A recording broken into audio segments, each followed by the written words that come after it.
Ivana, you are such an in-demand acting coach that you've been called the celebrity whisperer. Can you tell when someone is going to make it in the Hollywood business and how fast we can tell that?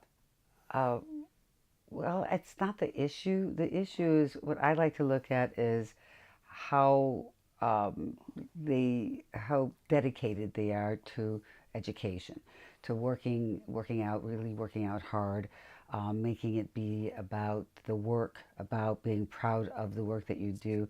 And people, I find that people come to Hollywood and they say they want to win Oscars or be famous, are generally people that will never make it because if their priorities in the wrong place. The people that really make it, like I've helped so many people come from nothing, they have nothing, virtually living with 8 other people, working 3 horrible jobs to get through their day to pay for their acting class. These are people that they just want to be really, really great and crafted and take chances in terms of their work. So, for example, Brad Pitt, who did I know he was going to be a star right away? What I knew was that from the very first scene he did a scene from Tribute.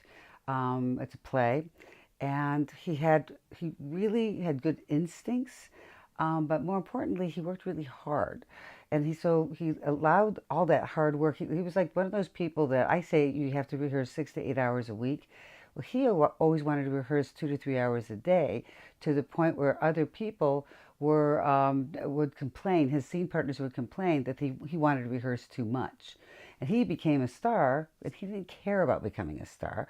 And the people that wanted to become a star wanted to work less and not really put the time in and really be tenacious about the work and the craft is people that you never ever will ever hear of. So it doesn't really matter. Like, if I can tell, I want people to feel belief in themselves. If you believe in yourself, you work really hard, you take risks, you make bold choices in the inner choices that you make, as well as the choices you make in terms of the roles that you take on, then you will have that will happen for you. You have been quoted as saying people pleasers never win. How does that play out in film acting? Well, if you're trying to, I call it pleasing the script. If Yes. you look at the script and you do exactly everything that the script is telling you to do, what you're doing is people pleasing the script. Mm. And if all we needed was to be exactly identical to what the writer wrote, we don't need actors. We just put the script on the screen and read the script because that's all you're doing anyway. We need actors to plump it out, give three dimensionality to the flatness of paper. And so if I'm going after something from a place of my own needs, my own purpose, my own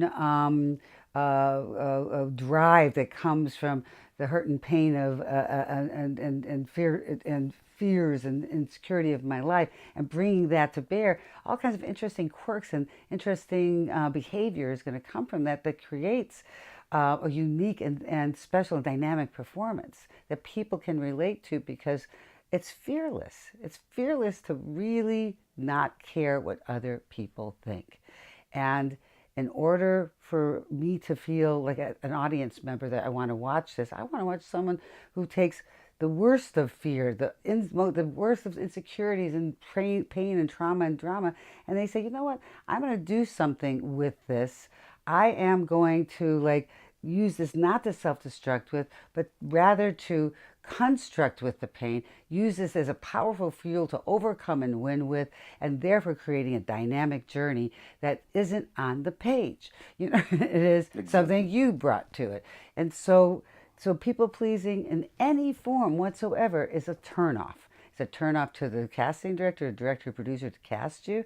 It's a turnoff to your audience, The media? um, and to the person you want to date. Mm. You're right.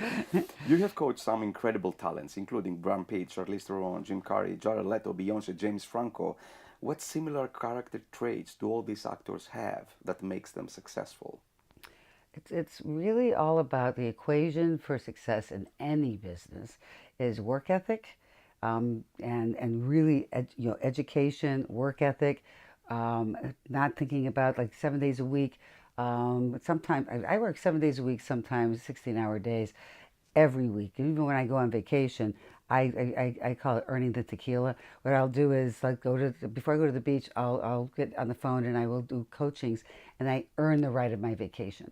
I'm work ethic, and taking risks, making bold choices, pushing the envelope, saying that any kind of boundary is meant for me to actually cross the boundary, to be able to say boundaries are there for you to cross and to pay no attention to. There's a boundary here? No. Like it's like coloring within the lines, no lines. Just go. See what happens. Go to the sky. That's the kind of thing that makes successful people of with in all fields. It's just like push the envelope, not care what other people think. Um, it's like Picasso. Picasso, which I happen to have in this room, right up there is a Picasso, Oh, yes. and the thing is about Picasso is he said this is how I see life, but other people didn't because it wasn't realism, and what was going on at the time was impressionism and realism, and what he was saying I'm going to do. I see the world through cubes, cubism. And initially, when he put it out there, he was taking risks because nobody was doing that. The critics said he was bad.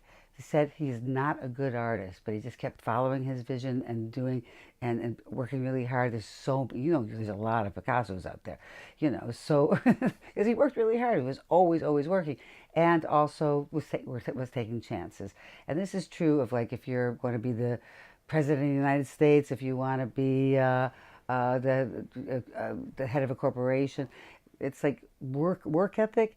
You can't have hours. There's no hours. There's days off, and taking risks. Now, I'd like to also talk about fearless choices. You can't have fearlessness unless you have fear. It is the reaction to fear.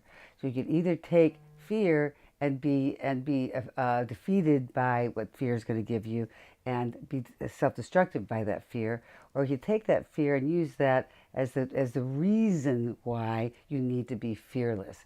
So fearlessness comes from fear, and so for people to like embrace the fear that they have and use that to make fearless choices creates dynamic realities in all worlds.